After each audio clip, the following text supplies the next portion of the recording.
রাধে রাধে বন্ধুরা, রাধার কৃপায় নিশ্চয় তোমরা সবাই ভালো আছো।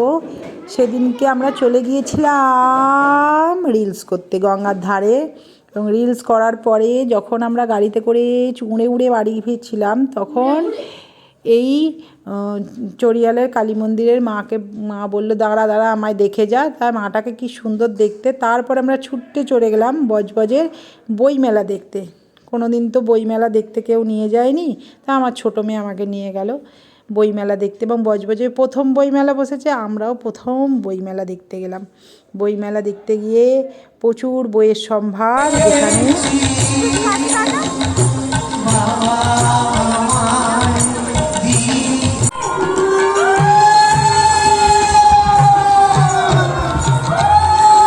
আমাদের এখানে বড় বজবজের সেলিব্রিটি যা তাকাচ্ছে না।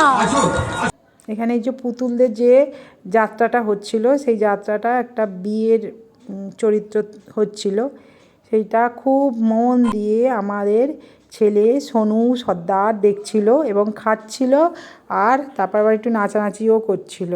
আর ওর বউ ভিডিও করছে বরকে, দেখো কীভাবে।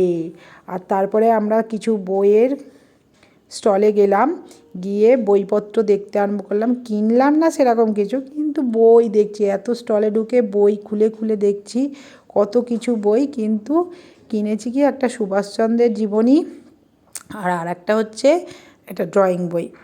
এত বই দেখে ওই দুটোই বই আমাদের পছন্দ হলো।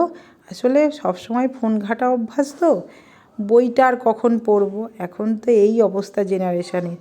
তাই বই দেখতে খুব ভালো লাগলো, মনে হলো এটা নিই ওটা নিই, কিন্তু আসলে কিছুই বই নেওয়া হলো না। দেখে দেখেই চোখ ভরিয়েই চলে এলাম। তারপরে এদের খাওয়ার পালা, এরা পাপড়ি চাট খেতে শুরু করে দিল। পাপড়ি চাটওয়ালা পাপড়ি চাট বানাতে দেরি করছিল বলে এদের বিরক্তও লাগছিল, কিন্তু প্রচুর ভিড় হয়েছিল, তো সে এক হাতে বানাচ্ছিল, কত তাড়াতাড়ি বা বানাবে বলো।